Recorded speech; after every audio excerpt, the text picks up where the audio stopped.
Should Sidney Crosby move on? USC is just not good enough, and my Baseball Hall of Fame ballot, all on today's 14:20 in the morning. Let's get into her.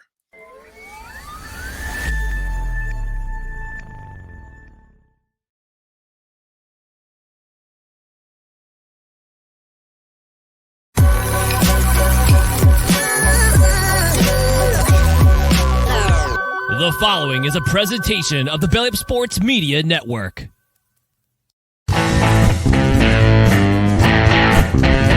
14:20 in the morning, 14 minutes and 20 seconds where the sports talk to get you through your daily commute. Hot takes, recaps, best bets, and a little humor to get your day going in the right direction. Sit back, grab your coffee, and let's get into it.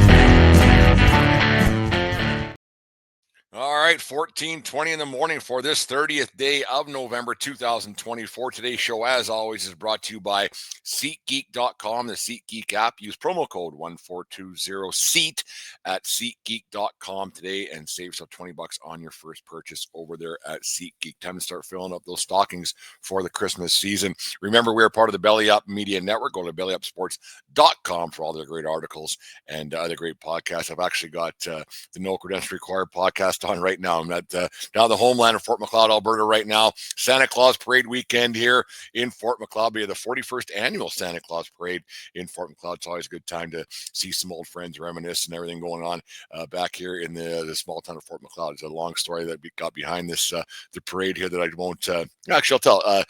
40 some years ago, my dad had a hardware store in Fort McLeod here, and they were trying this parade idea in Fort McLeod, and there wasn't any people signing up for this parade. So Steve, being the man of the people that he was the first to sign up, and then the rest is history, and it's become a great big thing here in Fort McLeod. So Steve, thank you very much up there for everything you did for this town and everything. So anyways, going to get things rolling a lot more. I know I've been a little bit off schedule per se for a while with the job with the Bulls and everything else, and just trying to balance the home life and everything. But I really enjoy this podcasting and broadcasting and being up on YouTube and doing the whole thing and talking to people. I've had a lot of people talk to me. They want me to get back doing it a lot more, so I'm going to put in some different efforts, different things, and try some different stuff to get 14:20 in the morning going on. Maybe not every day of the week, but I'm going to try to get them out a couple times a week and then get back to a full-time schedule with the regular show. And plus I got the Bullhorn going on as well. So if you haven't checked that out, if you're a baseball fan, it's Southern Alberta, WCBL, Carter Clarehout. We had a nice interview with nice talk the other day. Got going with that. So I'm going to try to get things going again, the website, the articles, the things, and all that stuff, get it up and going, and get back to what I really, truly love is this broadcasting thing. But anyways, let's get into her right away here. Back, it must have been a couple of years ago. I brought it up. I can't remember what show it was on, or if it was my own show, or if it was on somebody else I was a guest on. But I got talking about Sidney Crosby moving on from the Pittsburgh Penguins. And if there was ever a possibility, he might say, you know what, thanks, bye, see, it's time to move on. Time to grow my legacy a little bit and see what else I can do. I'm a competitive guy. This is me talking third person, like I'm Sidney Crosby, like I know what's going on between his ears. But I always thought there was a possibility that Crosby might want to move on from the Pittsburgh Penguins. And I think right now might be, if there's ever going to be a chance for it to happen, it might be, the chance might be right now. He's got he signed a 3-year, $8.7 million, of course. That's what he's always played for, the 8.7 to match 87 on the back of his jersey. But I've always thought that Crosby, being the competitive guy that he is, he didn't get to where he's at by not being competitive. But being the competitive guy that he is, he might want to move on from a Penguins team that is truly broken and it's not getting any better. Kyle Dubas, when he went there from the Toronto Maple Leafs, has not made that team any better. In fact, he may have made things a lot worse. I think that Crosby might be on his last legs in Pittsburgh, and it'd be his choice 100%. He's earned that choice. But I think that Sidney Crosby might want to rethink that contract and might want to rethink saying that I want to end my career in Pittsburgh. You can always go back, sign that one-day contract, which I truly hate as well. But it might be one of these situations where Crosby says, you know what? I think it's time to move on. It's time to cement my. I want to win. I've only got 3 years left, and I'm not here to just be a ticket guy for you anymore here in Pittsburgh. I want to win a championship. I want to see what else I can do. I want to see what if the grass is really greener, if it's just different. I just think that right now with the way the Pittsburgh Penguins are, they're at 22 points. I think they're second last in the conference. I believe they beat the Bruins yesterday 2-1. That Bruins team's a mess. But you think about how good that Bruins team should be, and maybe that they made that coaching change just the right time to push the issues on the players. But when I'm talking about the Bruins today, we're talking about Crosby. Crosby, the Penguins aren't going to be in the playoffs. I know it's early, but once again, we say it every year. You're in the 1420 podcast, For Beer Sports, talking a whole lot more. That I'm just drinking coffee this morning. It's 14:20 in the morning, but it's they're not going anywhere. They're not making the playoffs. They have a bad hockey team. They have no defensive structure. They don't play hard enough. They don't play well enough. They have an aging core, obviously, with Malkin and Sidney Crosby, who's very good, and Carlson's back there, and Letang's still back there, and the rest. But their goaltending is not very good. If you don't know who their goalie is, it's because he's not very good, so he doesn't matter. He won't be in the league next year. Tristan Jarry, I think his name is, for all those you who really care and really want to get down to the nuts and bolts of this thing. But Sidney Crosby is at a point in his career where he's got to shit or get off the pot. Do you want to be just that guy who goes out tipping the flag and saying, yeah, thank you very much, and be that guy to maybe grow the young core and grow that Penguins team for generations to come, just as Lemieux did for him. Lemieux came back and played with Crosby in his first year, I believe it was. That's a long time ago now, and to have to be that father figure for the younger guys and groom this Pittsburgh Penguin generation, the next generation of Penguins players and fans and everything else, to say, you know what, here's my legacy towards you guys. I don't know if Sidney Crosby's that kind of guy. He seems like a hell of a nice guy. He seems like an ambassador to the game. He's done everything right throughout his career. So maybe second guessing what Crosby's doing probably isn't Brent Radlinski's spot. But I also think that Crosby is a competitor and he wants to win. You don't get to, like I said earlier, you don't get to that point in your career and win Stanley Cups, or 3 of them, and then the gold medals, the golden goal in Vancouver. That's 14 years ago now.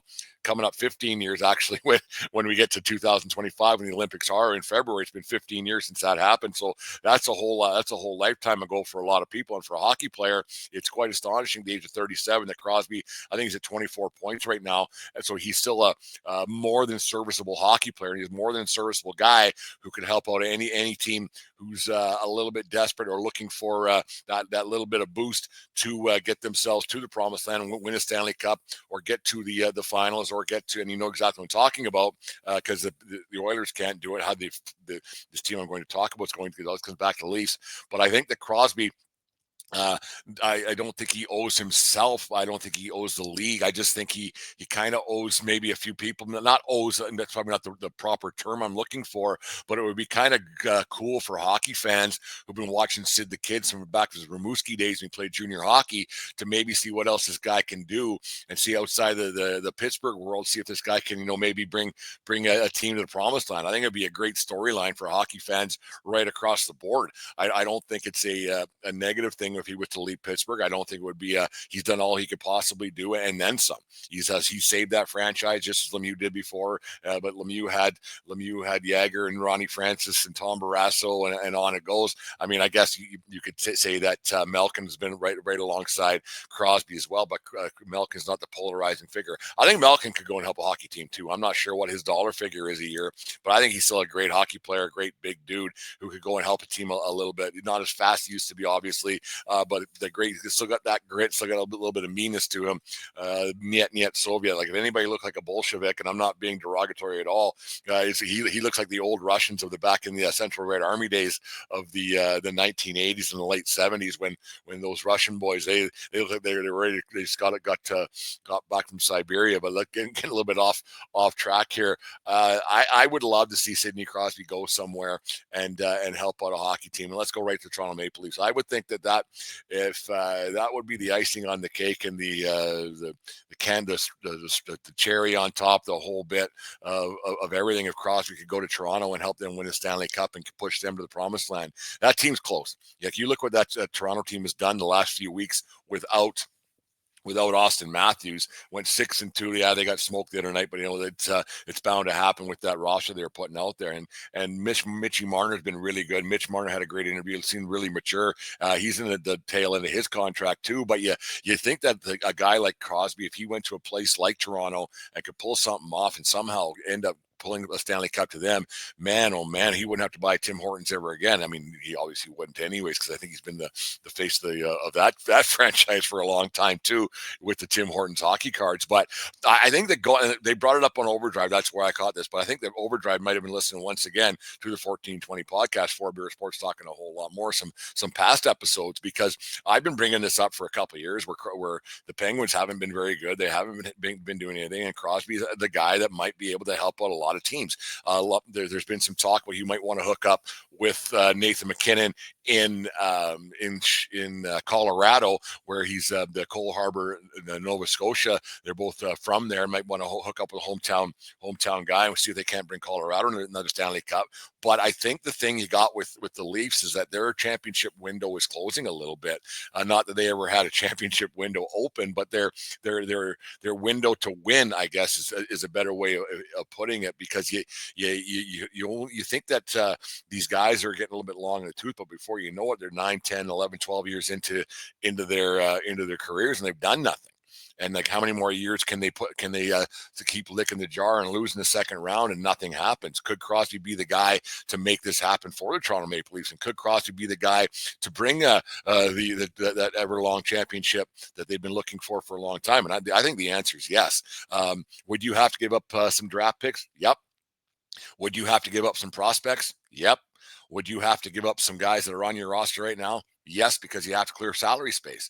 So there would be some there would be some juggling, obviously, that would have to get done, and there would have to be some changes made to the Leafs' way of doing things. But I think that if they strike while the iron's hot, and the iron ain't going to stay hot forever. So I think going out and getting a guy, and at least having the knock on the door, and because Dubas, I don't know if it's a good relationship, because Dubas left on not the greatest of terms with the Leafs, but he has a relationship with the brass of the Toronto Maple Leafs, and can go knocking the door and say, hey, we're not offering this to anybody else. This is between me, you, and the walls.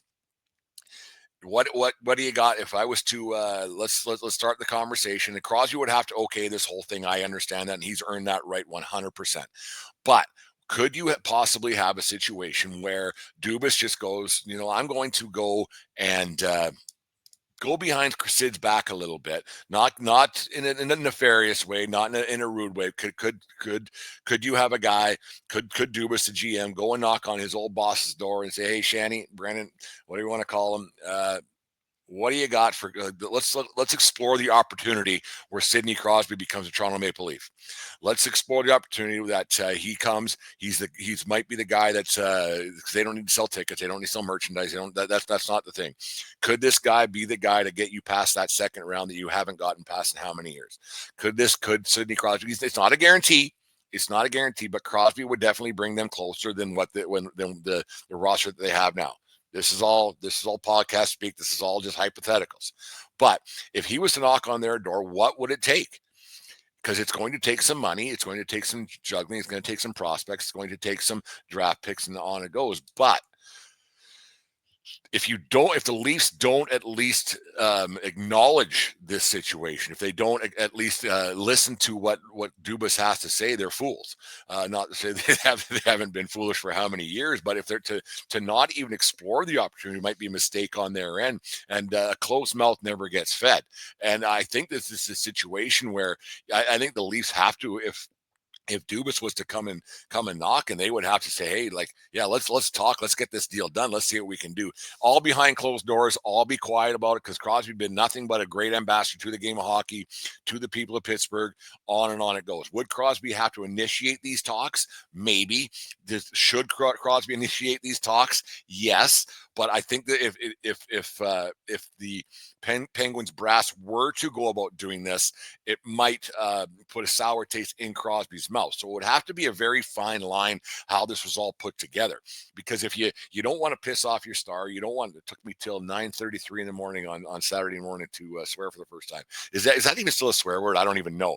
But this might be a thing where you don't want to make your superstar upset, and then he says trade me now, and then they get less for him. Because remember when Patrick Waugh got traded to this man, I'm getting old. But when Patrick Waugh got traded on that fateful night on a night where things didn't go so well against Detroit when they got blown out 9-1 and they didn't pull him, and Ross said trade me right effing now, Daniel Lemieux slapshot-esque. The Colorado Avalanche they basically fleeced the Montreal Canadiens. The Montreal Canadiens got back Jocelyn Thibault and a bunch of parts, got nothing. So this would have to be a long, drawn-out process that might not happen till February, because you don't want to make Crosby mad, and then he says, trade me now, get this deal done. I don't care. This is getting done today.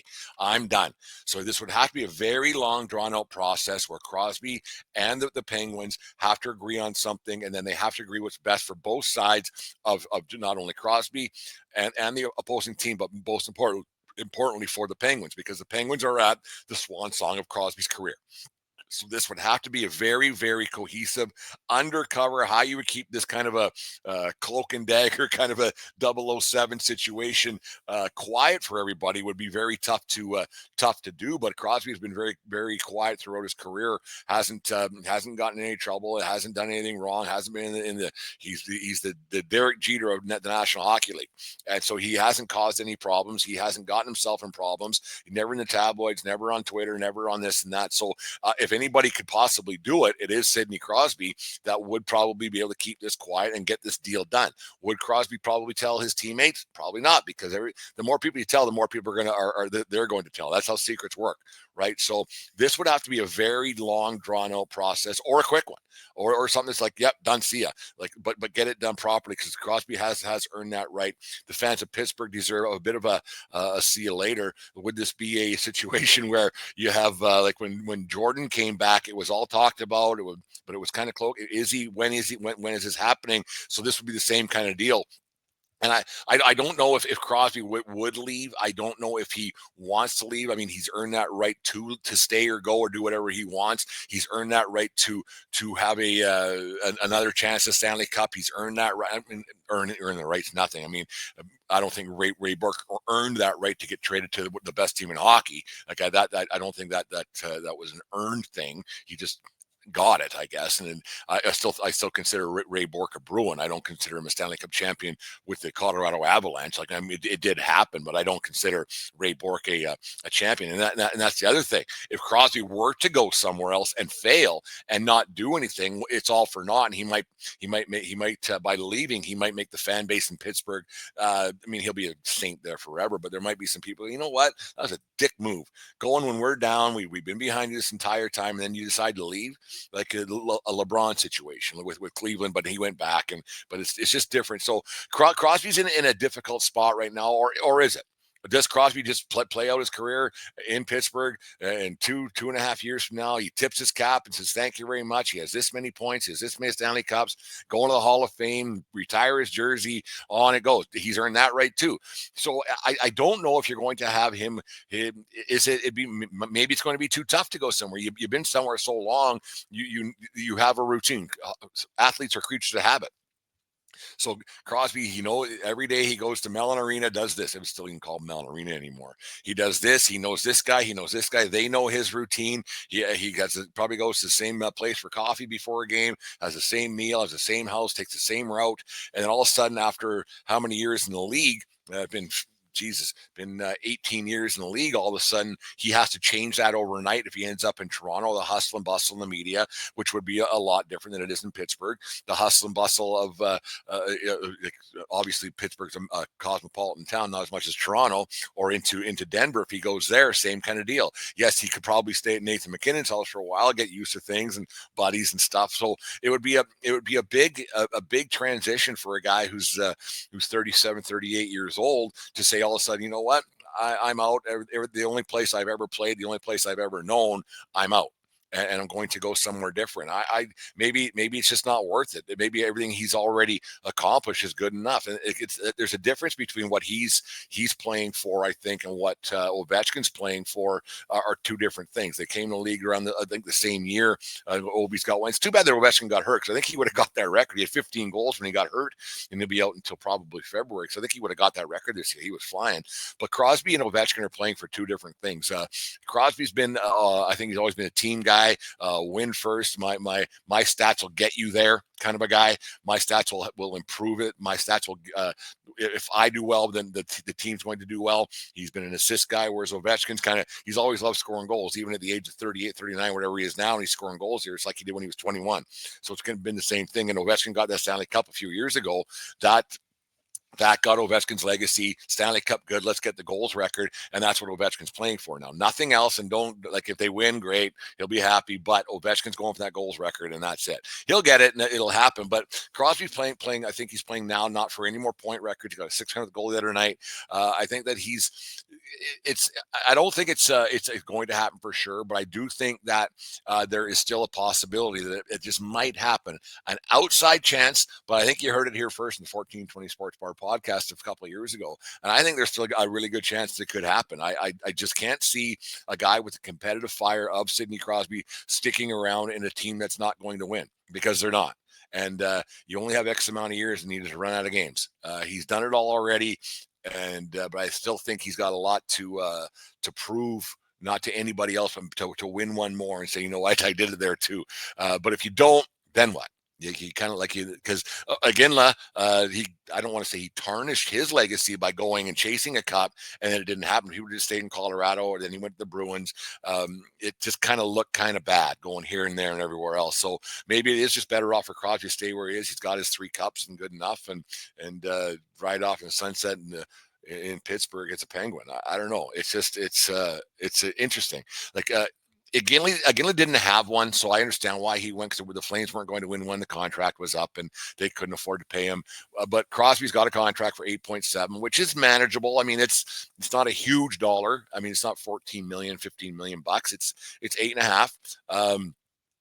But I think I don't know. I think there's an outside chance that Crosby rides. He moves on to somewhere else and wins Stanley Cup somewhere. Because I'd take him if I was the Leafs. I'd explore it. I really would.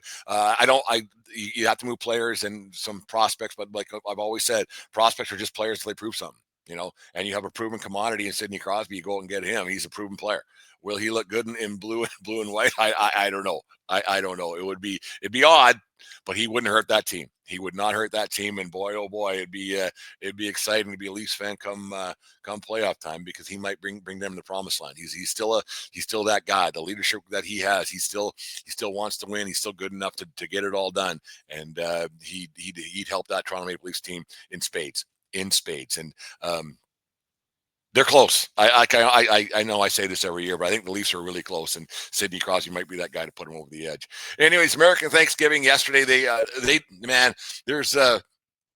There's not many things that I'm jealous of being Canadian or being American opposed to Canadian. Like I love Canada. I absolutely adore this country. I think it's the greatest place in the world to live. My dad always said, when you're born in Canada, you've won the lottery. And I totally agree with what Steve said many, many years ago.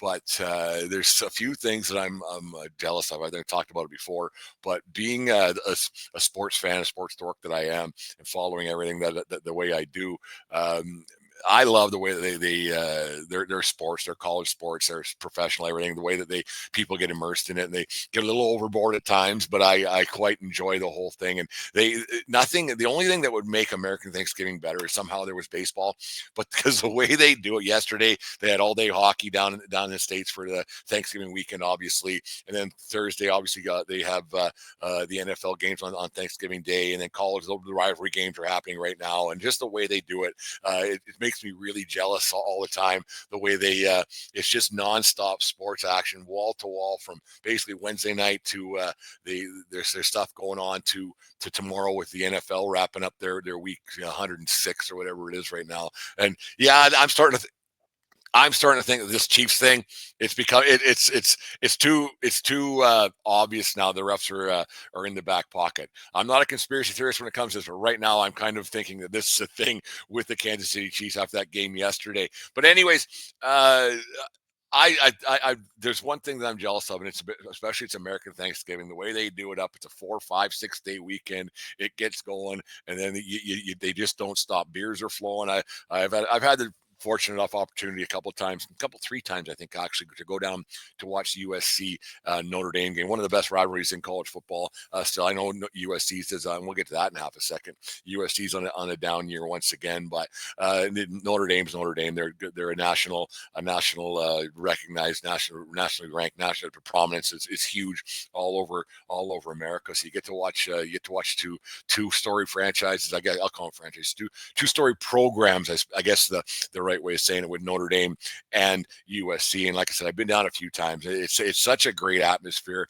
Barney's Beanery before the game. It's in Hollywood. There, it's a bar. Been a few times. They really enjoyed my company. The people I was with, they enjoyed their company as well. We had a good time, and just the way the people wearing their jerseys and having a good time, and really it's really refreshing at times. Sometimes when you go to a game, sometimes people's emotions get the best of them. They get a little bit rambunctious, get a little bit too rah and but Thanksgiving weekend down there, everybody seems to be in a really good mood and having a good time, and family and friends and people you may not have seen before, you'll never see again. But there's a camaraderie that Americans have, and it's too bad they couldn't have that all year long. There's my shot at America right there. It's too bad they couldn't be like that all year long. They should try to have Thanksgiving all year long in the States. I could do it all the Black Friday commercials, but the Americans, you guys should really try to be like you are on Thanksgiving weekend all year. Give it a shot. Just a thought. But yeah, it's great. I'm going to watch the USC game today after the Santa Claus parade here in Fort McLeod, the USC Notre Dame. It's always a fun game, and the history of that one's always good to watch. And then obviously Auburn and Alabama. Down year for Alabama. They still might find a way to get in. USC. Well, it's just I get a laugh. Like Aaron tries to poke me. Aaron from Brutally Honest Sports, got to get him back on again. He always tries to poke me about USC and how they are and how bad they are, and on it goes. And it's just quite funny. Like it's that game at Penn State that went to overtime, and USC's had they're 6-5 this year. Obviously not good enough. 3-point loss to Michigan, game that they should have won. Couple tackles and they should have won that game. I was actually watching that game with my father-in-law. I think it was his birthday that weekend. We watched that game, and a 7-point loss to Minnesota, 3-point overtime loss to Aaron's Penn State Nittany Lions. So I'm still the people who cheer for Penn State. We got to have a talk. There's a morality clause in there somewhere. There's still a morality clause. I know it's been a lot of years since it all happened and since it all went down with Paterno, but I still think there's a morality clause in there. 1-point loss to Maryland, a 5-point loss to Washington. So, like 5 losses by 19-point total. Like it's just one of those things. But you know what? If you're good, you win those games. You win those games. And that's just it. Like if you're a good team who's contending for a championship, and you have something going on, you win those games. You win those one possession games, and they didn't. So you know what that tells me? They're poorly coached, and they're just not good enough. And that's what USC has been for a long time. They're just not good enough. They found a way to screw up a Heisman Trophy winner in Caleb Williams. And what was with Williams on Thanksgiving Day not calling that timeout for the Bears? And I'm sure my brother-in-law was just freaking out about that. Like that was bad quarterbacking. Bad quarterbacking is what that was. But it was it's with USC, I cheer for them every year. Like I don't have any ties some other than just being a fan of them since I was a kid. I obviously didn't go to USC. I'm not from the state of California. I'm just a fan of the team. But turns out they're just not good enough. Maybe it's time for the USC Trust to maybe take a hard look at Lincoln Riley and what he's not accomplished there at USC, because they ain't going nowhere quick. And speaking of going nowhere quick, you got to also think the Pac-12, they're still Pac-10 to me, but the Pac-12 competition-wise, especially in football, they got to be thinking long and hard about that decision. Yeah, the bank account's full. The bank account's growing daily for all these teams in the Pac-12 with the Big Ten network, but that's Big 22 now, isn't it? But with this changeover, man, oh man, Oregon's up there, but everybody else is struggling. struggling in the newly formed Big Ten. So I don't know if the Big Ten faithful and the powers that be in the Pac-12 knew it was going to be this bad. I'm not sure what it is in the other sports. I'm sure they'll do fine in baseball. I'm sure they're doing fine in water polo. I'm sure they're doing fine in other sports. But even in basketball, who knows how that's all going to turn out. I don't like it. I'm a bit like when it comes to college sports, I'm a traditionalist kind of guy. It's just these teams play these teams every year on this date, and I don't like it. There's only 1 year in, and I have no choice but to change my way of thinking. Or actually, you know what?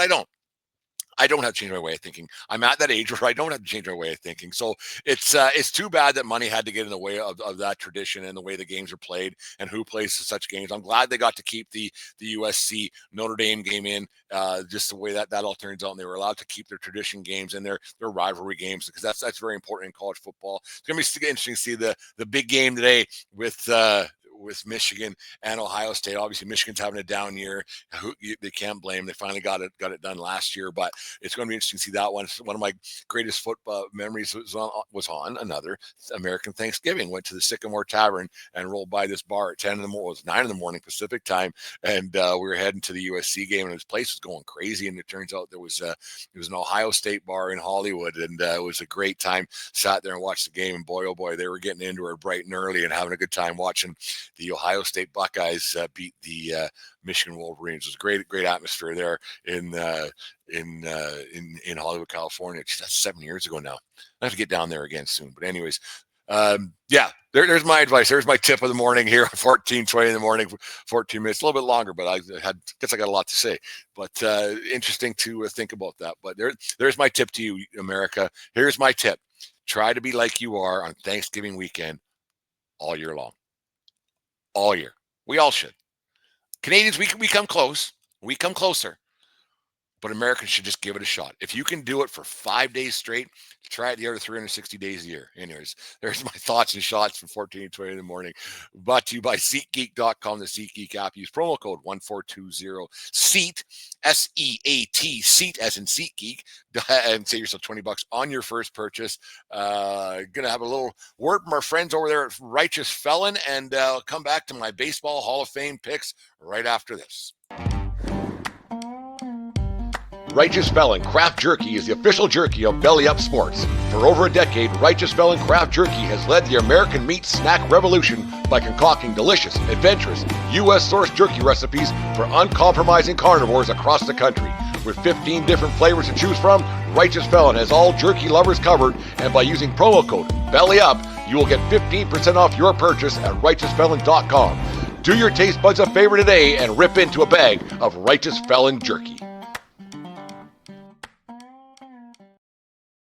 Thanks, everybody over there at Belly Up Sports and Righteous Felon Jerky for sponsoring the Belly of Righteous Felon for sponsoring Belly Up Sports, and to Belly Up Sports for just having me along for their ride. Anyways, make sure you go to RighteousFelon.com for the best in craft jerky. Use promo code Belly Up for the best in 15% off the best in craft jerky. I think it was a week ago or 2 weeks ago. I can't even remember. Time just flies by there at Spit Stadium, home of the Lethbridge Bulls. And I put the Hall of Fame ballot. I'll get it up there in half a second on everybody's desk. I've yet to read the 8 or 9 people who are working there who's going to be in the Hall of Fame and who's not.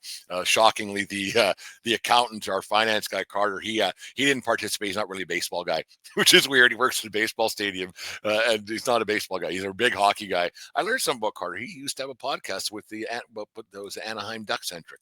Didn't know that until a couple weeks ago. But anyways, we put the Hall of Fame ballot. I'm going to put the results up on the next bullhorn. What the office staff what they thought for the Hall of Fame, who's going to be there. I'm a different kind of Hall of Fame guy. I think I'm not other than Pete Rose, who I'd seen. They'll talk about that on a Christmas special. But I don't know if the steroid guys should be excluded from the Hall of Fame. If they're part of baseball history, they were great before. They were great after. They just made themselves greater, if that's the proper terminology. They made themselves a lot better. Lots of people were doing it. There was more. I don't want to say there was more doing it than weren't, but I think that they were. You have some guys there that were really good and they were still really good. They were Hall of Famers. I don't know if anybody became a Hall of Famer. Oh, maybe one. David Ortiz. that became Hall of Famers because of steroids. Ortiz is the outlier why he got in. He was named in that Mitchell report years ago and on and whatever, but that's another thing. I guess if you smile and laugh enough, you get in the Hall of Fame. So why isn't A-Rod in? We'll get to that right in half a second too, because he just went about things the wrong way, right? He should have been Thanksgiving it all year long throughout his career. But we'll get to my Hall of Fame ballot right now. And I don't know, like I'm a bit different guy. Like I think that because the Baseball Hall of Fame to me is a part of the history of the game, and it's a museum of the game. There's some guys that might surprise you with my thought who gets in, but for me, I like you go through the list. Bobby Abreu's not in. Carlos Beltran, even though he was a great player, one of the best hitters of his generation, threw me the one and only baseball I got from a Yankee game. So that should put him in automatically, you think, on my books. Beltran's close, but I don't think he gets in. Mark Burley, not enough of too many down years, I guess. Not down years, but just not good enough years. Gonzalez not in. Granderson put up some great numbers. Was a great Yankee as well, so that adds for something. Granderson's really close. Hernandez is the greatest pitcher probably in Mariners history. Perfect game. Just a lights out career for a long time. He's in for sure. Torrey Hunter's real close. Adam Jones, no. Andrew Jones. I think his problem is he just stayed around too long, but he had a 6 or 7 year stretch at the beginning of his career. He was one of the best outfielders in baseball. I think Andrew Jones in. Kinsler's not. Martin's not. McCann's not. Here's where it gets a little bit sticky. Dustin Pedroia, part of those Red Sox teams that ended up winning. He was an integral part of that. I think Pedroia is in. I think he's one of those guys that gets in because of the history of the game, and baseball is all about history. Stats were good. Second baseman, great player, but I think he gets in. I think Pettit should be in. I don't know why he's not in. Yeah, he wasn't the greatest. There was the steroid thing a little bit with Roger Clemens, and he apologized for it. He said, yeah, he took it to get over some injuries, but I think that Andy Pettit, with his pedigree with the Yankees in their championship run from 1996 right to 2009, he was part of those teams. I think he's part of baseball history, and I know it's not the Yankees Hall of Fame, but I think that Andy Pettit is. Hanley Ramirez, Hall of really good, not Hall of Fame. Manny Ramirez, here's where it gets sticky. Ramirez, one of the greatest hitters of all time. Flat out. Complete dickhead, complete nozzle, on and on it goes. I know you have to have a bit of decorum. I know there's morality to getting yourself in the Hall of Fame, but Manny Ramirez, he's one of those guys. I've seen him play live a few times, and Ramirez is one of those guys. And I think this should be a Hall of Fame a box that you tick off. Is Manny Ramirez one of those guys where you pay a ticket to watch him play? Is he a guy, if you're in the beer stand at whatever ballpark you're at, is he the kind of guy where you get in a line to go and see his at bat? Yeah, that's what a Hall of Famer is. That's what a Hall of Famer is. And I can't, like, when there's that it factor of a guy like that, where he's selling tickets in opposing teams' buildings. That's what a Hall of Famer really is. All this other stuff and stats and war and this, and it's all BS. It's the it factor. And nobody for a period of time there had the it factor like Manny Ramirez. Manny Ramirez is a Hall of Famer. There is no getting around that. He is one of the best players to ever play the game. He's in for sure. We'll skip Fernando Rodney, who just signed to play in the IBL up here in Canada, the Intercontinental Baseball League, which is weird that he's on a Hall of Fame ballot. Now he's going to be playing with college kids, but I guess he just want to keep playing. I don't know how much the IBL is going to be paying Mr. Fernando Rodney, but he's making a comeback at the age of 106. A-Rod, another guy, Hall of Famer. Hall of Famer. Loves the game of baseball. Did he cheat it? Yeah. Did he do it wrong? I don't know if he cheated. He did it wrong. I guess it's one way of putting it, because it wasn't illegal to do steroids. It was just morally wrong. Alex Rodriguez, another one of those guys. He sold tickets. He sold tickets no matter where he went. He changed the game. He changed the way people got paid. He changed the way athletes played the game. He changed the everything. He went from like Cal Ripken was a little bit ahead of his time with the way he hit from shortstop, but Alex Rodriguez is that it factor once again. Hall of Famer. He's a Hall of Famer. There's no ifs, ands, or buts. He's another one. He should be in the Hall of Fame. Barry Bonds, same thing. Should be in the Hall of Fame. I don't care. I don't care about the steroids. I really don't. They should be a Hall of Famer. French, let's get to some other guys. It's getting a little bit long here. I got a parade to go watch, you guys. Jimmy Rollins, great player, not a Hall of Famer. CC Sabathia, he's a Hall of Famer.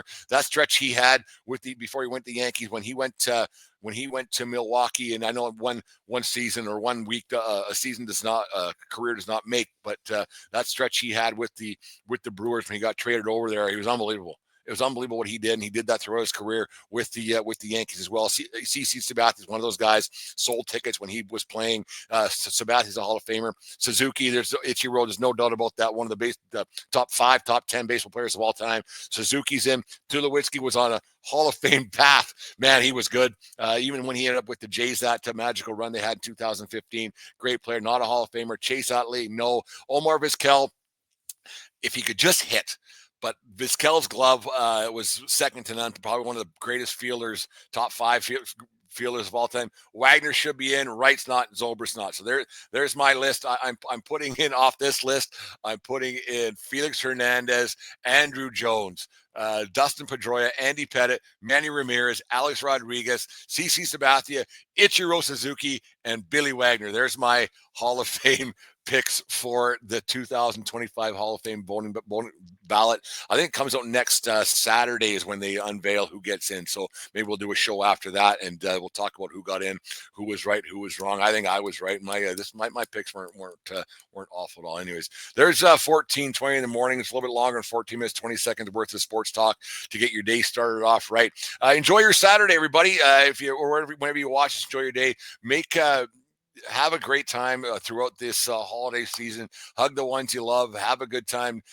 Drink lots. Be merry.